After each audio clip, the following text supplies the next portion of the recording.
ভালো প্রোডাক্ট থাকলেও কেন বিক্রি হয় না? নাম্বার 1, মানুষ প্রোডাক্ট কেনে না, সমাধান কেনে। আপনি যদি শুধু ফিচার বলেন, মানুষ আগ্রহী হবে না। মানুষ শুনতে চায়, এটা আমার সমস্যার কী করে সমাধান দেবে। নাম্বার 2, বিশ্বাস না থাকলে দাম বাধা হয়ে দাঁড়াবে।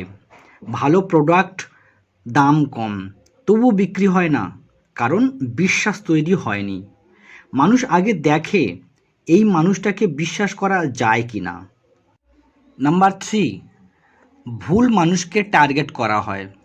সব মানুষের জন্য সব প্রোডাক্ট নয়। যার প্রয়োজন নেই তার কাছে সেরা প্রোডাক্ট ও অপ্রয়োজনীয়। নাম্বার 4, প্রোডাক্টের গল্প বলা হয় না। ভালো প্রোডাক্ট চুপচাপ থাকে, কিন্তু বিক্রি হয়ে যায় যার গল্প আছে।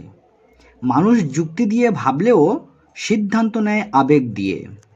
নাম্বার 5, বেশি বোঝানো হয়, কম শোনা হয়।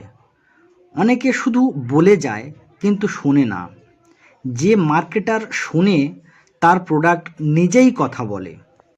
নাম্বার 6, নিজের উপর বিশ্বাস নেই। আপনি যদি নিজেই নিশ্চিত না হন, তাহলে কাস্টমার কেন নিশ্চিত হবে? সেল আগে নিজের ভেতরে হয়, তারপর বাইরের মানুষের কাছে। নাম্বার 7, সঠিক মানুষ প্লাস সঠিক বার্তা প্লাস সঠিক বিশ্বাস থাকলেই আপনার প্রোডাক্ট বিক্রি হবেই হবে। আপনি যদি আপনার মার্কেটিং ফিল্ডে সর্বশীর্ষে পৌঁছতে চান, তাহলে এই পেজকে ফলো করুন এবং আপনার বন্ধুকেও শেয়ার করুন, যাতে করে সেও শিখতে পারে এখান থেকে গুরুত্বপূর্ণ কন্টেন্টগুলো।